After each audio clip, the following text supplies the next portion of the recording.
Well,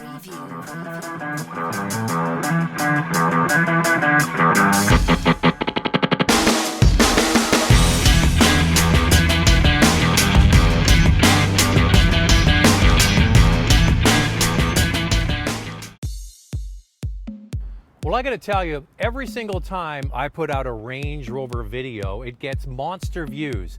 Not only by people who can afford to buy these prestigious vehicles, but a lot of people aspire to own a Range Rover. This is the Range Rover Sport. It's the Autobiography. The one you see here has 22-inch optional wheels.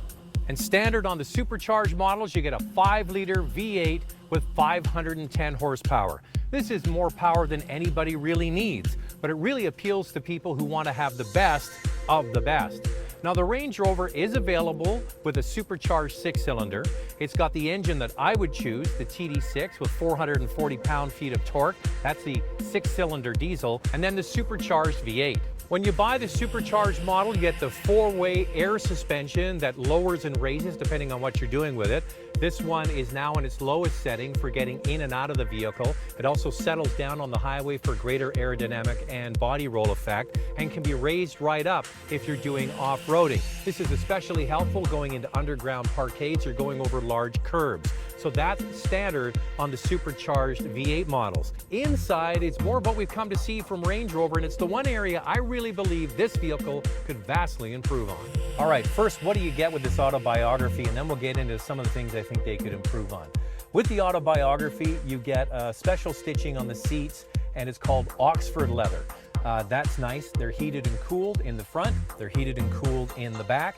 You also get the large 12-inch screen in the center of the dash and a digital dashboard behind the steering wheel. That's not standard on all Range Rover Sports, and it is very nice to have those features. One of the things is, one of the real weak points of Land Rover, Jaguar, and Range Rover was the head units.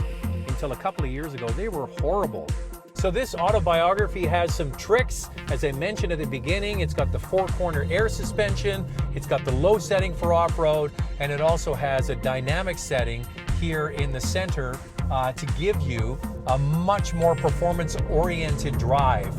And I haven't experienced this vehicle on a track, but I have a friend of mine who's a driving instructor, and he's done track days with the Range Rover Sport, and he's a Porsche technician, and he tells me that this is just as capable as any Porsche Cayenne that's out in the marketplace.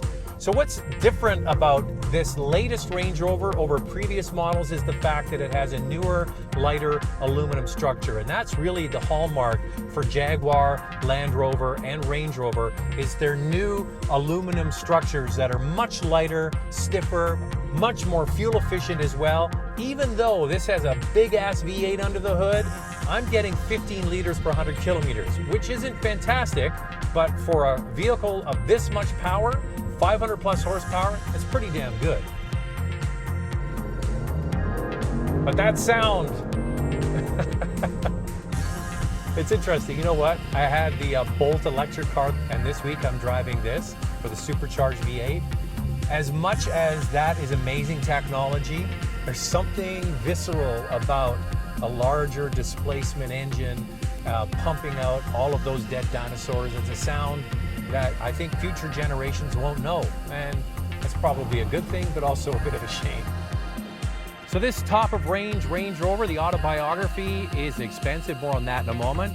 But you don't have to go all the way to this vehicle in order to experience the Range Rover Sport. So $77,000 is the base supercharged 6-cylinder. The one I would choose would be the TD6 with 440 pound-feet of torque. That's what you really use from stoplight to stoplight. Amazing fuel economy, so refined and smooth on the inside, and it is a lot less expensive.